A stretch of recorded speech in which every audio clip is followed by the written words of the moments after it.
Hey everyone, welcome back to the Social Media for Mompreneurs podcast. And I am really, really excited today for this interview with my friend Johnathan. We are going to talk about sales strategies, but not what you think. It's not going to be what you think. It's going to be unconventional sales strategies. Before we dive into all of that, I would love for Johnathan to say hello and tell us what he does. Hi, Johnathan.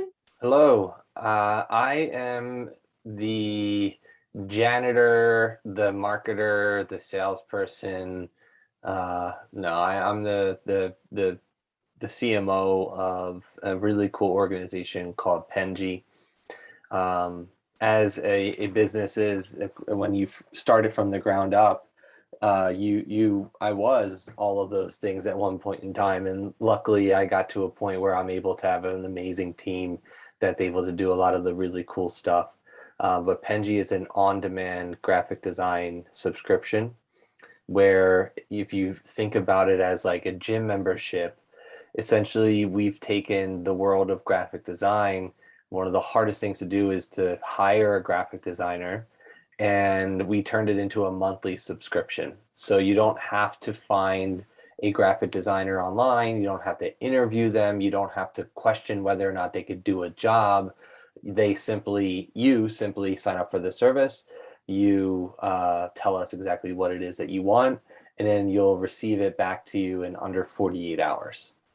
Wow, that is really remarkable. And I honestly have never heard of anything like that.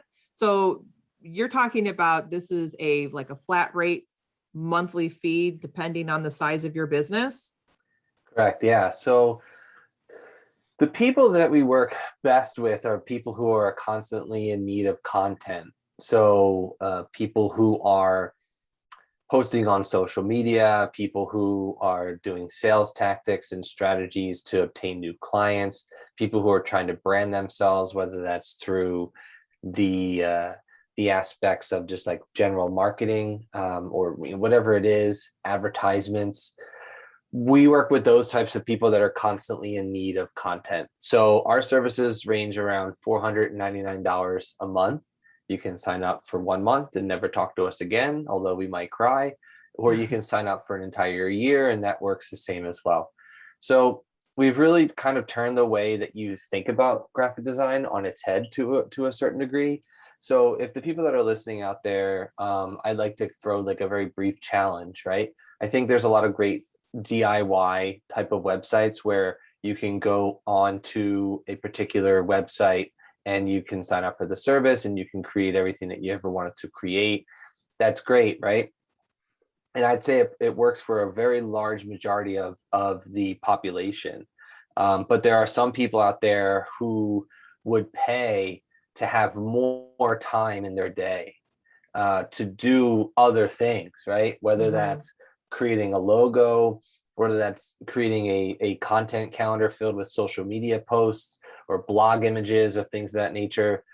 Those are the people that value their time just slightly a little bit better. Not that necessarily, and it's okay if you don't have the budget for it. I hope and pray one day that you think about it and you can use a service like ours. But the people who can afford it, we're saving them countless hours of just mindfulness, where you just don't have to think about that because it's automatically going to be delivered to your inbox pretty much every single day. So those are a roundabout answer of what Penji is and how it helps people. And how did you come up with this concept?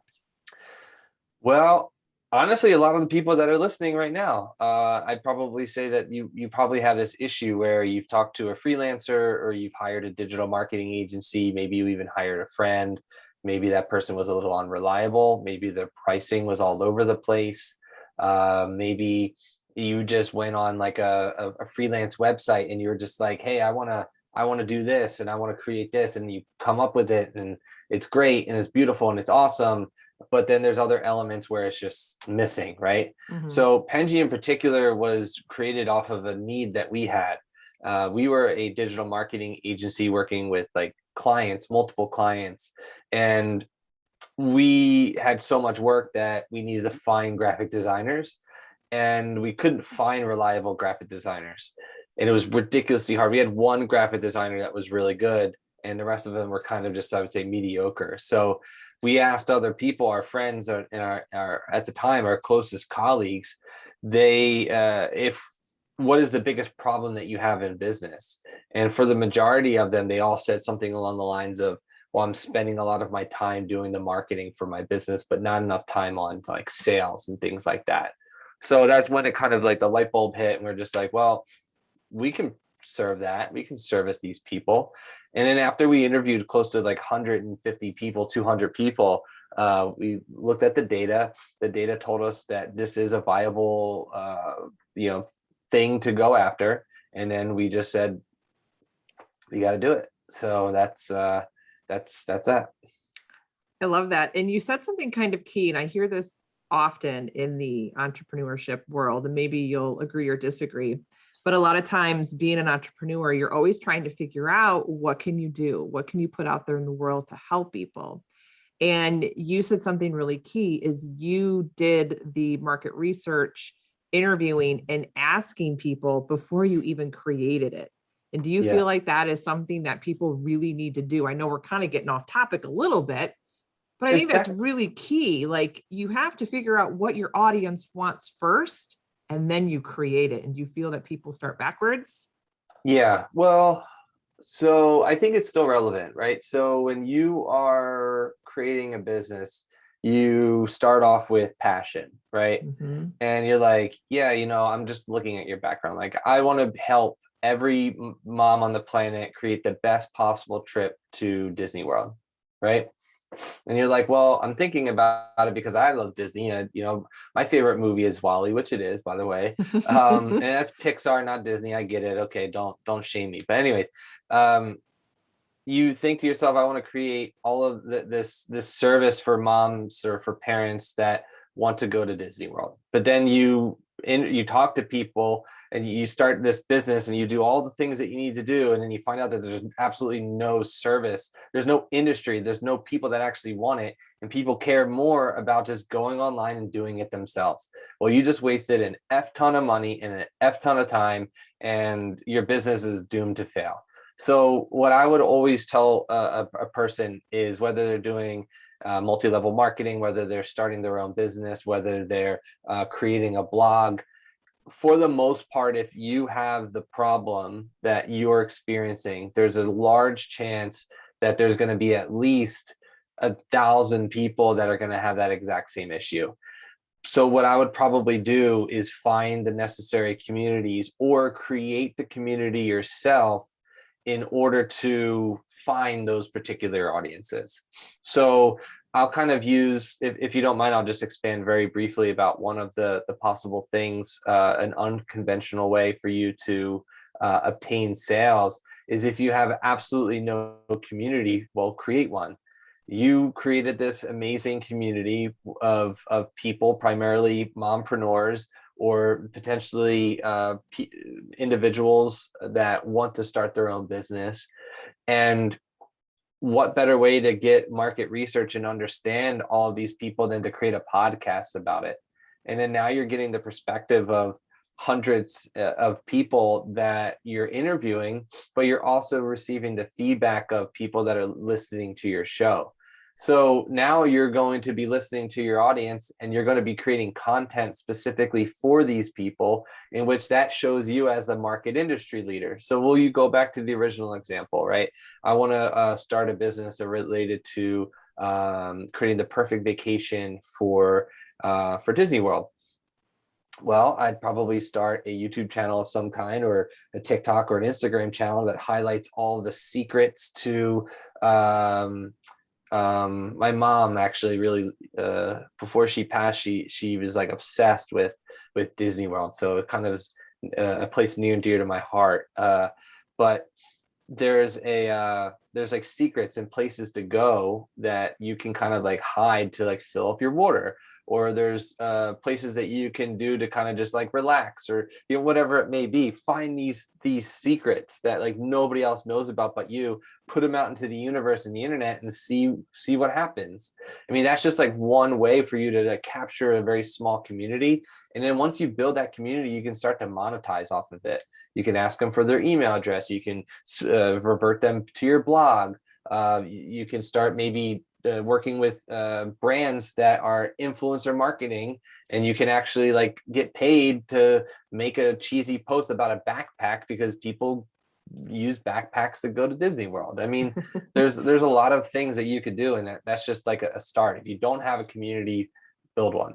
Yeah, I love that. It's so true. And even if you're in the middle of your business and you're thinking about transitioning to a new offer, because I'm actually in the midst of, I have this kind of grand idea that I would love to do for my audience. I'm not going to create it yet, because what I'm going to do is I'm going to get into my emails. I'm going to get into my Facebook group and my Instagram stories, and I'm going to poll my audience. And I'm going to poll them several times and just, verbalize it differently. And I'm going to see the feedback and just decide if I even want to do this. And I might even start a waiting list without it even being created. Yeah. And that's, it's amazing that you have the demand, but I can assure you, I don't know how long you've been doing this game for, but I can assure you this probably wasn't an overnight thing. It probably took you many, many months of hardship, pain, crying, stress, anxiety, alcohol. A little bit of my whiskey Wednesdays. I'll throw that in there. Hey, that sounds great to me. I might be able to join you. Well, what's today? Today is Wednesday. Yep, All right. That's right. I'm getting real close to that whiskey Wednesday time. I don't have any with me right now, but I'd crack one open with you. Now, I do have a question for you. When you first started with Penji, did you have any sales strategies that worked and didn't work? All of them didn't work, but we still found a way to make it work. What we did in particular, and again, this doesn't apply for every business that's listening right now.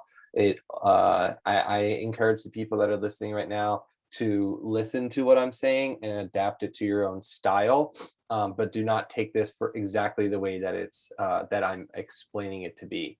So for the most part, what we did was we focused within our locality. So we went around to we live in Philadelphia. So we wanted to be the most popular business inside the Philadelphia region, the most popular startup. We got into publications. We found ways to get into publications. We started to advertise. We started to go to networking events and just kind of like sprinkle our name out into the universe of the Philadelphia region, right? Then we started to obtain sales just by our local community. The first 25 customers that we received were probably within a 5-mile radius of where we live. Then those 25 people, we polled each one of them and we asked them questions and said, hey, can you introduce us to other people? We ended up getting more from that in particular. And then we kind of established like a base, right? So now we have like a little bit of revenue, and we started creating some marketing, some very clever marketing tactics and strategies. And then we kind of used advertising and content creation as the next kind of batch of ideas, so to speak. We did a lot of content writing, so like blogging. We did a lot of like social media marketing. And then we started to rank high for these like keywords, so to speak. And then from there, that's when we started to really gravitate an audience. Our traffic to date on our website is higher than I'd say than a large majority of the blogs or the popular companies that you see today. And that's strictly because that we rank for keywords that are very specific to our industry.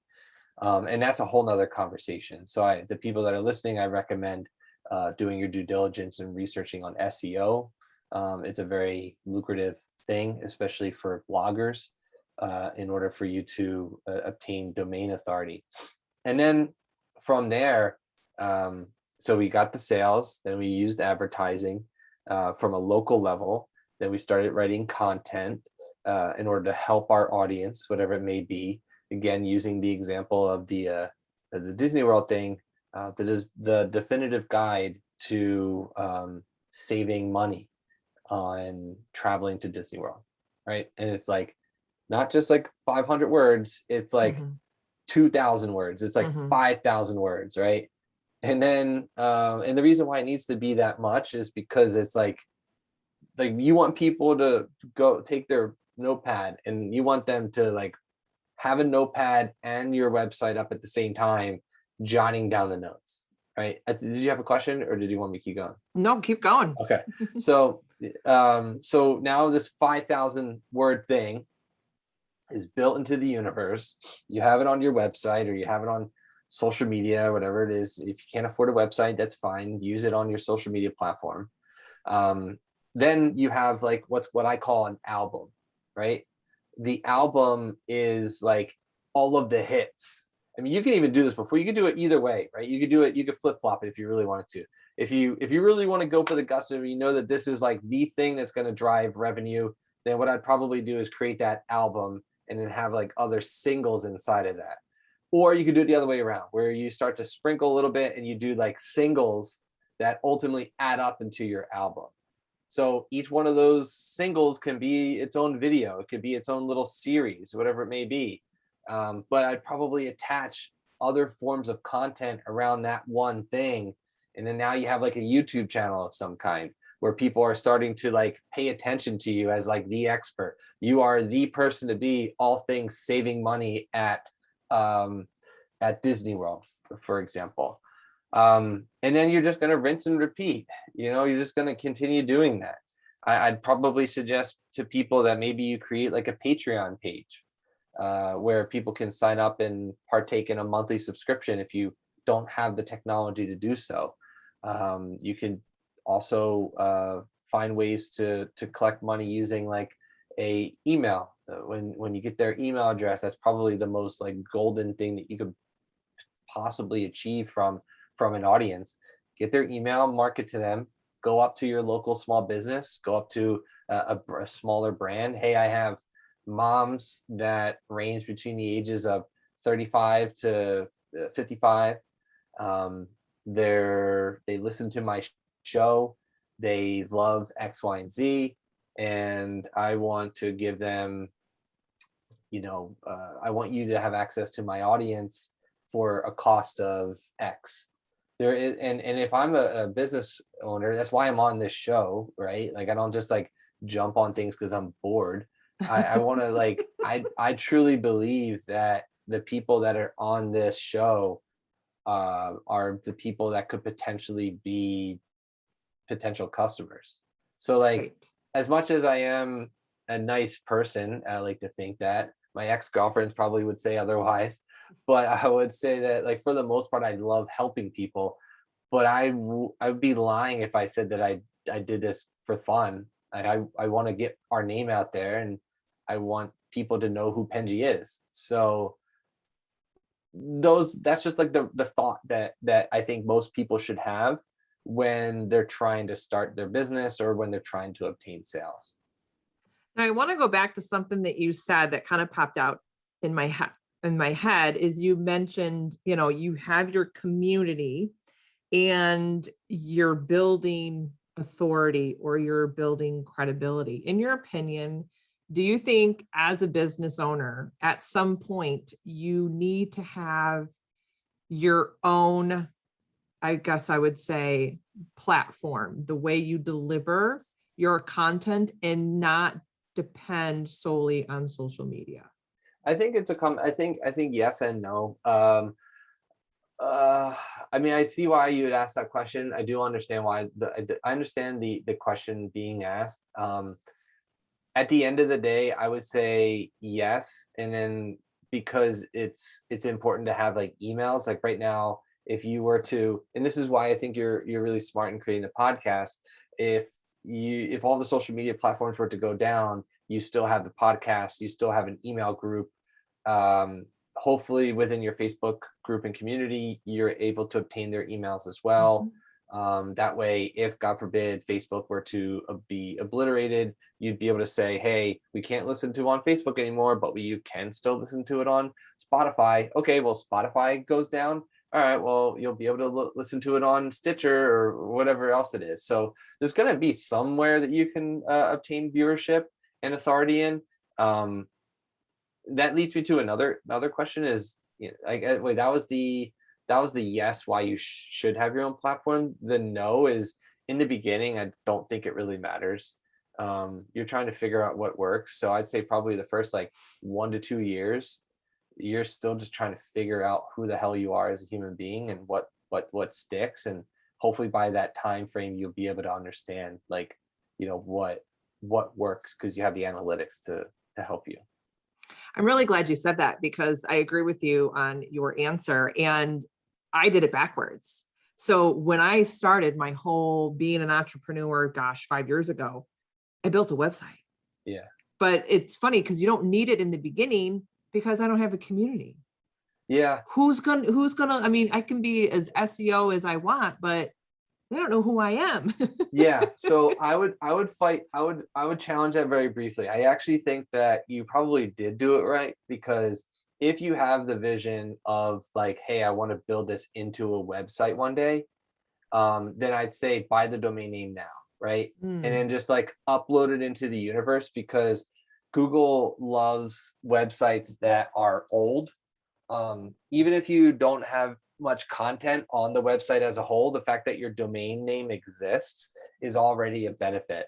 So then you could just do content over time. It doesn't mean you have to go like, well, once a week, 3 times a week, 5 times a week. You don't have to do that. If it's once a month or once every like 14 days, you'll be fine.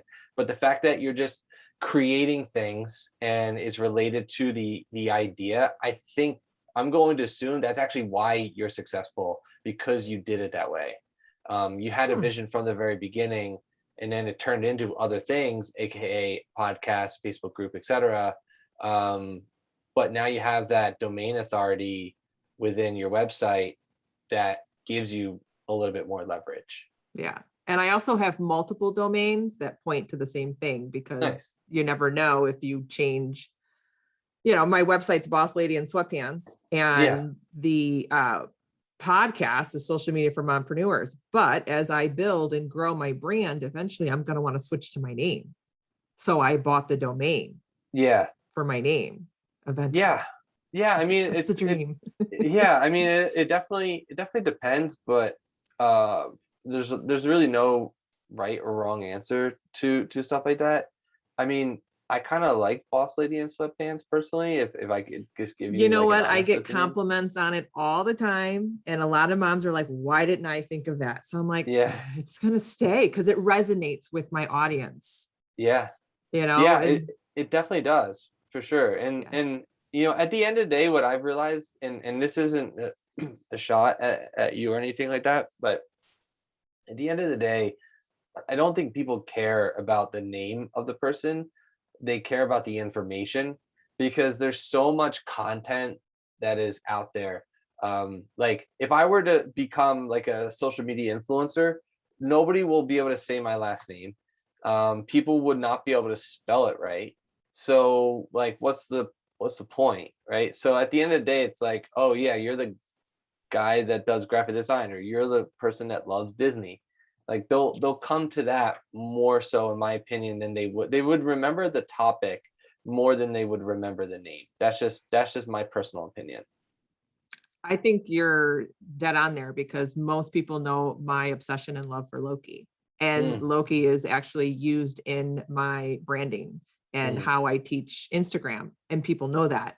So I think that's kind of cool that you said that, because that just proves. What do you like about Loki? Well, so I teach Instagram where don't be like Loki. So Loki, you can love him in the movies. He's very mischievous and he mimics what other people are doing. He transforms, but at the end of the day, it doesn't work. So I say, don't be like him on Instagram. Don't try to transform your brand into somebody else. Don't mimic someone else's strategy. Yeah, and yourself? that's a really good point too. I think there's like social media influencers, like I'm not even gonna say their names. They're very popular entrepreneurs and they're very loud. I'm sure there's a lot of people that pop into your head. I particularly don't like that type of stuff. I think the less information that you could absorb, the better. I've actually deleted all. I didn't delete all my social media, but I unfollowed pretty much every single person. I follow 50 people. And I gave myself 50 people because I don't want to be influenced by other things. I don't want to be inspired by other people. I don't want to be inspired by social media influencers or content creators, because I'm going to go through my newsfeed and I'm going to see something and I'm like, oh yeah, that's really smart. That's really creative. I've stopped caring. I don't even follow people from like my girlfriend's friends. Like I don't care. Like if I meet you, I'll talk to you, I'll befriend you, but I'm not going to follow you on social media. I'm sorry. And so with that level of discipline, I think it's allowed me to focus on the things that make me important, that makes me profitable, that makes the business profitable, and I can focus better on the things that matter versus just scrolling through my news feed. Like today in particular, I've wake up around 7 o'clock. I go to the gym. I eat breakfast. I go to work. I work from 10 o'clock to about 6. I then have to go home. Then I have, another life. I have a dog that's coming, a house, a girlfriend. And so it's just like, how am I going to fit time to do? I mean, you're a parent. How am I going to fit time to go on social media? And if I were to spend a half hour or an hour on social media scrolling through my news feed, what can I do to optimize my time? And I'll bet you $1,000,000 that you could probably make money within that hour versus that of consuming some other bullcrap content. Yep. Oh, I couldn't agree with you more. And I always say to my audience, stop consuming and start creating. Yeah, Yeah, for sure. absolutely. Yeah. Get on with intention. That's my biggest rule. Why are you on it? Are you get out of the scroll, get on with intention, make Yeah. connections, have conversations. Like just stop. Yeah, and I do want to I don't know how many more questions that you have, but I do want to at least state a very high ticket item way to obtain a sale. Um, so there's like, we talked primarily throughout this conversation of, well, maybe primarily me blabbing and you just, listening. um, but for the most part, that we talked about low end tickets, like low end sales, like that's the the grapes that fall off the vine. But now we want like a whole vineyard, right? Mhm. So a high ticket item that I always, a high ticket person or a meeting or whatever it may be, what I use is I use a service called Loom, Loom. Mhm. It's free for I think 25. I'm not associated with the company. I just think it's really good, that service, because of two things. Number one, it allows you to record your screen. It also allows you to record your face. I think people do business with people who they can relate to, and so uh, sometimes if I want to book a meeting with somebody who's like out of my league, so to speak, I record myself. I tell them what my intentions are. Excuse me. I send them the link, and then as soon as they open it, I get alerted, and I send them a follow up email. Hey, I saw that you saw my video. What do you think? Do you have 10 minutes of your day to talk to me? And I'm really good at getting into places that I don't belong, and I swear by that tactic and strategy. So do you think that is probably your biggest unconventional way? I would say that is the most profitable one. Yeah, Okay. So, yeah, because as you talked about Loom, I'm very familiar with Loom. I've used it before, but I've always provided like quick trainings for clients. yeah. But when I you use it for that said, too. yeah, but you just said that you would send an email with the link to the Zoom, and that's how you were getting to, people that you would probably never be able to interact with just a generic email. Yeah, So it's making me think how to pitch that I would want somebody on my show or to be on someone else's show? Yeah, that's the easy part. Huh. So I'll create one for That's you. amazing. I'll create one for you. Okay. So August 31st. Okay. So hey Allison, just saw that you celebrated your birthday. Happy birthday. I saw that you decided to do a course about brand acceleration. I hope it's going really well. By the way, my name is Johnathan. I created a video for you, or I don't know. This is as if I'm doing the video. So I would state the thing that I saw on your social media. I would be very specific with the benefit that it brought me. In this case, I just kind of briefly looked at your social media to kind of get an idea of what I wanted to say. And then I would lean into my pitch. Hey, I want to book a 15-minute appointment with you because I think that I can help you do X, Y, and Z. I specialize in blah, blah, blah, blah, blah, blah. Please reach out to me at any time, send me an email, call me, text me. Let's do business together. And if you do that 100 times, I can almost guarantee you'll book at the least 10 appointments. I would say if you're that good, it'd probably be more. Wow. Now, I'll be honest with you. I never would have thought of using Loom as quote unquote a sales strategy. Yeah. Yeah. I mean, you got to be different, right? Like, especially with COVID.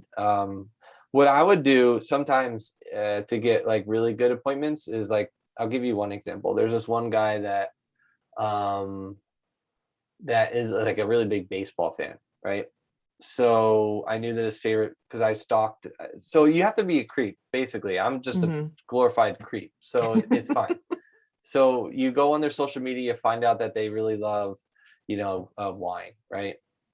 You find out their favorite basketball team is the Philadelphia Sixers, that's my favorite team. So then you buy them a $5 flag, right? You ship it to them, and you say, hey, did you get the flag that I sent you, right? You can incorporate that into your video if you really wanted to. But I've done various things. I've sent like very dedicated, specific like items for people, then followed up with a video. COVID is a little bit harder because you have to get their personal address, so that's difficult. But when it was in the office, it's a little bit easier. So yeah, now I just kind of use tactics and strategies for customized emails, and I just send like a video attached to it. But it's always something specific. It's always like, hey, you celebrated a birthday, or hey, you have a cool tattoo on your left arm. Like, I don't know, like there's always something that you have to like find out, and whatever that is, you harp on that thing. I think that is just amazing. And honestly, I can't wait to use this strategy because there's actually somebody that I am dying to have on my show one day. He's way up here. Can I ask who? Ed Milet. Okay. I would love to have him on my show. And now I'm like, the gears are turning. Like, how can I have like a really cool way to approach him and have it very personal? I already know he's a huge whiskey drinker. Yeah. I mean, well, not like drinker, but I know his favorite whiskey. Okay. Like, I know the flavor, I know the brand. Like, how cool would that to incorporate that into my videos? Yeah, it would be cool. I mean, I would probably have like so here's the other thing too, right? You also have to you have to be really creative with your emails too. Like, you have to think of it as like clickbait. So pretty much that subject line has to be I'm just really like going creative. through his social media right now. I would make sure that the subject line is like super, super detailed, like, hey, whiskey on Wednesday or something like that. Or like, it has to be, clickbait. Whatever you think clickbait would be, like, you have to think outside the box. Like, the email I sent was like, your next appointment, or your Kansas City Royals. One was your Chipotle order. was one of them. Interesting. Yeah. There's a couple of others that I've used in the past, but I mean, hopefully the wheels are turning a little bit where you get an idea of what I'm trying to say. And now that I've been called out on the show and have been challenged, now my audience will be waiting for the interview down the road. Yeah, I'm sure they're going to be waiting for the interview for more than one reason. Exactly. Yeah. Oh, Johnathan, this has been such an awesome conversation. And I definitely want our audience to connect with you. Where can they find you? Where can they find more information on Penji and your graphic design services? Because I think it's just outstanding. Yeah, it's penji.co, penji.co. If you feel as if that I brought value to your life today, which I hope I did, we'd love for you to either head over to our website and become a customer, or if you could just share it with a friend. Our goal is to be one of the most resourceful and simple ways to receive graphic design. And we have hundreds of graphic designers that are readily available to help. And it's just a fun, unique way to receive graphic design. And we can't do that unless we have people that understand who we are and what we do. It's a very new way of thinking about graphic design. But it's something that, like, I was talking to my girlfriend about this yesterday. This is my life's work. And this is something that I'm very passionate about. So I hope that you guys can, understand that as well and spread the message to whoever you may know. Awesome. Well, I will make sure that the link is in the show notes, and I really hope people will check you out, share your information, and thank you so much for being on the show today. Absolutely. Thank you.